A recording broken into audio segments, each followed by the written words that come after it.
दोस्तों, क्या रातों को आपके हाथ में झिंझिनाहट रहती है, जलन रहती है, सूनापन रहता है? क्या काफी देर कंप्यूटर पे काम कर लेने के बाद या बाइक चला लेने के बाद आपके हाथों में सूनापन हो जाता है? यदि हाँ, तो इस वीडियो को अंत तक देखिए।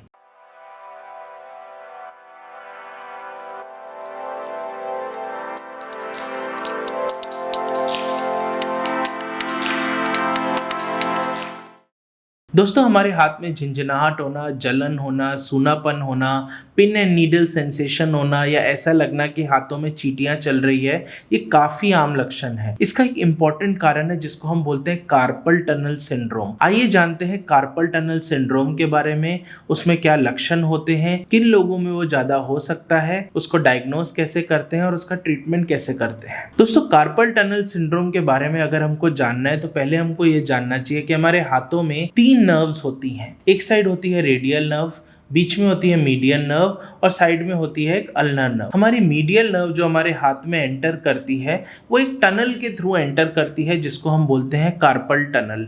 वो उस टनल से एंट्री ले लेने के बाद हाथों के और थंब के मसल्स के ऊपर सप्लाई करती है, हाथों में सेंसेशन भी देती है मीडियन नर्व। ये कार्पल टनल जिसके थ्रू मीडियन नर्व एंटर करती है उसमें इस नर्व के साथ साथ कुछ टेंडन्स भी होते हैं, 8-9 टेंडन होते हैं। कभी कभी कुछ कारणों की वजह से कार्पल टनल सिंड्रोम में सूजन हो जाती है या इस नर्व का कंप्रेशन हो जाता है, यानी नर्व पिंच होने लग जाती है, जिसकी वजह से ये सारे के सारे लक्षण आने लग जाते हैं। तो क्या क्या रिस्क फैक्टर्स हैं कार्पल टनल सिंड्रोम होने के? पहला रिस्क फैक्टर है ओवर यूज इंजरी। यदि आप कंप्यूटर पे बहुत ज्यादा काम करते हैं, यदि आप एक हैवी मशीन में वर्क करते हैं, आप इलेक्ट्रीशियन हैं, प्लम्बर हैं, कारपेंटर हैं, या आपका बाइक चलाने का बहुत काम है जैसे सेल्स के लोगों का होता है, तो उनके अंदर कार्पल टनल सिंड्रोम काफी कॉमनली देखा जाता है, क्योंकि हाथों का ये वाला मूवमेंट जिसमें कार्पल टनल के थ्रू मीडियन नर्व के कंप्रेस होने का या पिंच होने का खतरा ज्यादा हो जाता है। गर्भवती महिलाओं में कार्पल टनल सिंड्रोम ज्यादा देखा जाता है। मेटाबॉलिक प्रॉब्लम्स जैसे कि ओबेसिटी होना, टाइप 2 डायबिटीज मेलाइटस होना,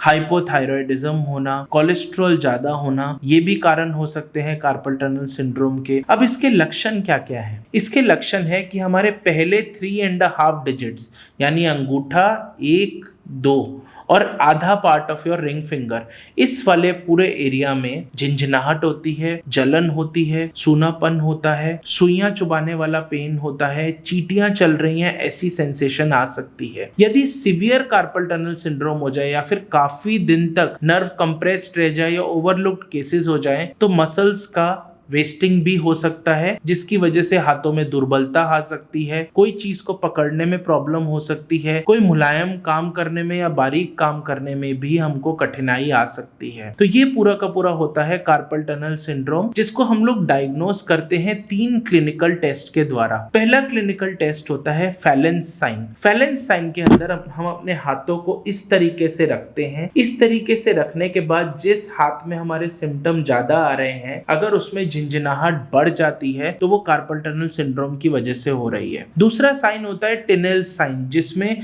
हमारे रिस्ट के ये जो 2 क्रीजेस हैं इसके बीच में हमको टैप करना पड़ता है।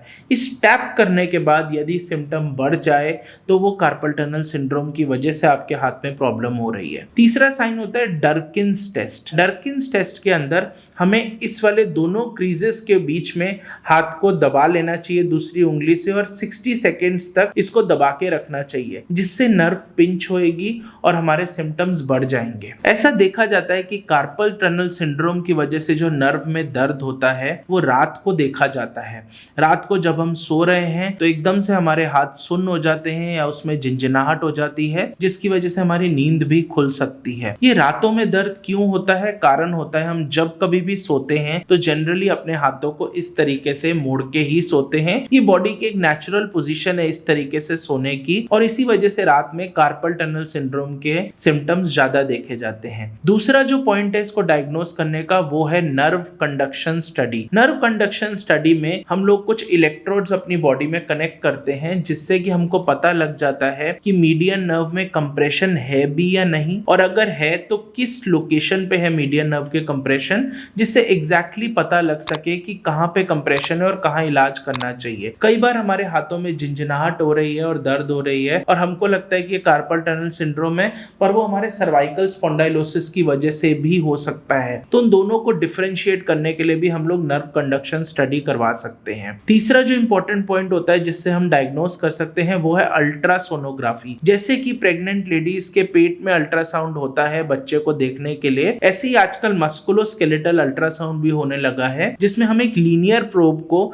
हमारे हाथ में बिठा के हम लोग देख सकते हैं कि हमारी नर्व कहाँ पे कंप्रेस हो रही है और कितनी कंप्रेस हो रही है। इसी अल्ट्रासोनोग्राफी के गाइडेंस में हम उस नर्व के आसपास इंजेक्शंस भी दे सकते हैं, जो कि एक ट्रीटमेंट का इंपॉर्टेंट पॉइंट है। ट्रीटमेंट की अगर बात करें तो पहला ट्रीटमेंट होता है लाइफस्टाइल चेंज। होलिस्टिक मैनेजमेंट बहुत इंपॉर्टेंट होता है कार्पल टनल सिंड्रोम में। ऑलमोस्ट 98 से 99% केसेस ऐसे होते हैं जो कि नॉन सर्जिकली ट्रीट हो जाते हैं, उसके लिए कोई ऑपरेशन कराने की जरूरत नहीं है, कोई हॉस्पिटलाइजेशन की भी जरूरत नहीं है। और ऐसा भी नहीं है कि कार्पल टनल कोई लाइलाज बीमारी है। अगर आप शीघ्र से शीघ्र डॉक्टरी परामर्श लें और इसको माइल्ड या मॉडरेट स्टेज के ऊपर ही रोक दें तो आप आसानी से सर्जरी से बच सकते हैं। दूसरा पॉइंट होता है treatment of the underlying cause.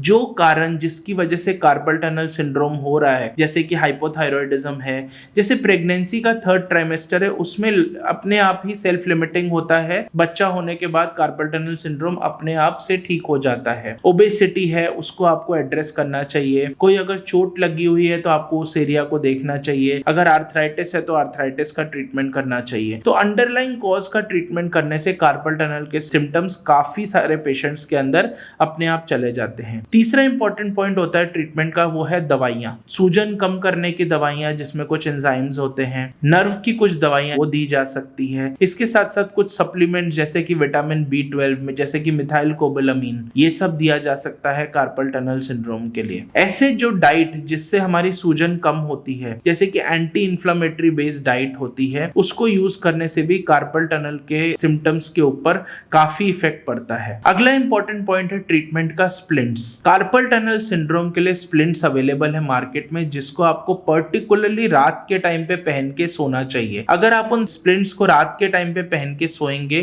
तो आपके सिम्टम्स में काफी कमी आएगी। इसके साथ साथ कुछ एक्सरसाइजेज होती हैं जिन्हें मीडियन नर्व ग्लाइडिंग एक्सरसाइज बोलते हैं, जैसे हाथ को सीधा करके थंब को पीछे लेके जाना, हाथ को सीधा करके दूसरे हाथ से इसको इस तरीके से खींचना, हाथ को इस तरीके से करके पहले उंगलियों को चलाना, फिर सांप का फन बनाना, फिर मुट्ठी को बंद करना, फिर हाथ को इस तरीके से घुमाना।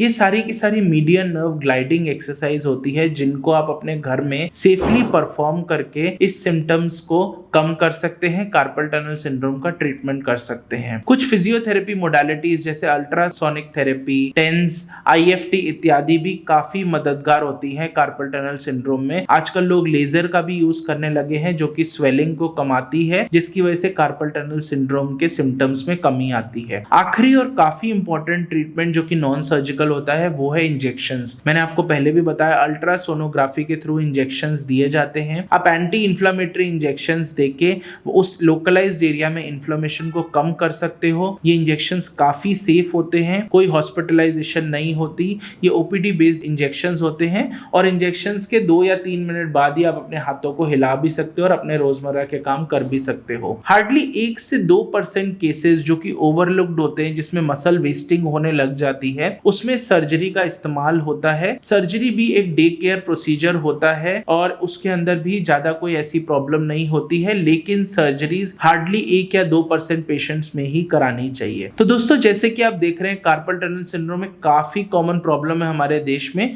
और इसका होलिस्टिक ट्रीटमेंट बहुत हद तक मुमकिन है और काफी सारे पेशेंट में इस पूरे ट्रीटमेंट लेने के बाद वो सिम्टम्स वापस नहीं आते हैं। आप जानते ही मेरा नाम डॉक्टर अचित गुलाटी है, मैं मेडिकल डायरेक्टर हूँ साउल ऑर्थो केयर का और हम इस यूट्यूब चैनल पे आपके साथ काफी सारी ऐसी जानकारी भरी वीडियो शेयर करते ही रहते हैं। इस वीडियो को ज्यादा से ज्यादा लोगों तक पहुंचाइए और हमारे चैनल को सब्सक्राइब कीजिए। और यदि आपको इस वीडियो से रिलेटेड कोई भी डाउट हो, कोई भी क्वेरी हो, यदि आपको या आपके किसी परिजन को कार्पल टनल सिंड्रोम हो और आप उससे रिलेटेड और इन्फॉर्मेशन लेना चाहते हैं तो बेझिझक कमेंट बॉक्स में टाइप करें।